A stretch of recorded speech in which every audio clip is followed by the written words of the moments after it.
Ultra ဖို့မာကန်တဲနီစစ်ကြောင်းနဲ့စင်လာကိုထိန်းညင်တဲ့ကြက်ဖတို့ရဲ့ထိတ်တိုက်တွေ့ဆုံမှု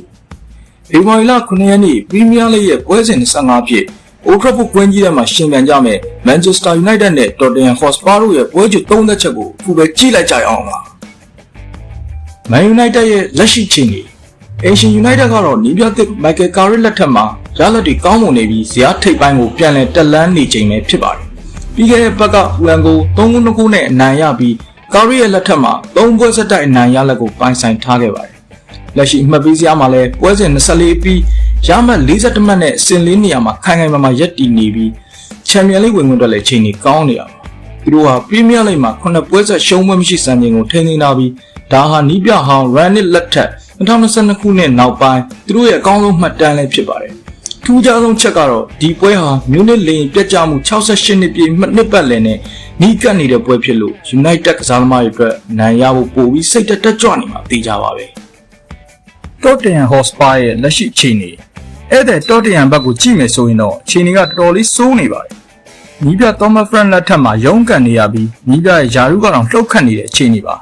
သူတို့ကပွဲစဉ်24ပြီးမှာရမှတ်29မှတ်သာရရှိထားပြီးအမှတ်ပေးစရာရဲ့အဆင့်14အထိကိုထိုးဆင်းသွားခဲ့တာပါပရီးမီးယားလိမှာ6ပွဲဆက်တိုက်နိုင်ပွဲပျောက်ဆုံးထားပြီးဇယားရဲ့အောက်ခြေနာထိကိုရောက်နေတာပါ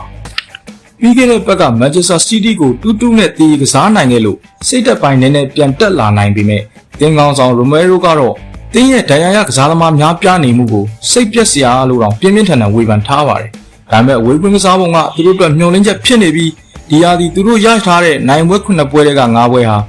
ဝေးကွင်းမှာရတာဖြစ်ထိတ်တိုက်တွေ့ဆုံမှု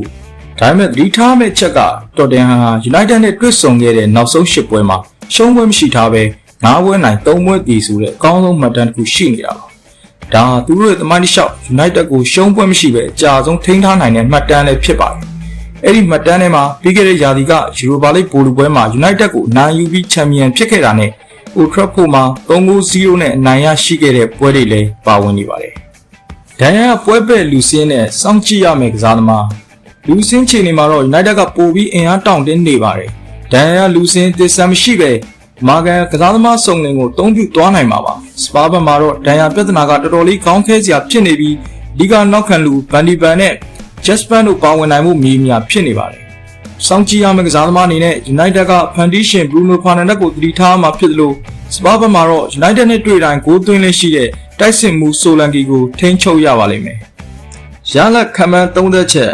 ခြုံကို3သက်ရမယ်ဆိုရင်တော့ United ဟာလက်ရှိခြေစွမ်းရပုံမတာလွန်နေပြီးအင်္ဂလန်မှာသူတို့ရဲ့အနိုင်ရလက်ကိုဆက်လက်ထိန်းသိမ်းသွားဖို့ခွင့်ရေးကောင်းတွေရှိနေပါတယ်ဒါပေမဲ့စပါးသင်းကလည်းသူတို့ရဲ့အစင်လာကောင်းကိုတုံးချပြီးရလက်ကောင်းရအောင်ရုံးထွက်လာမှာပါအားကစားဝက်ဆိုက်အများစုခန့်မှန်းချက်ကတော့နှစ်ဖက်စလုံးသွင်းဂိုးတွေမြင်တွေ့ရမယ် Voting to score ပုံစံမျိုးဖြစ်ပြီး United က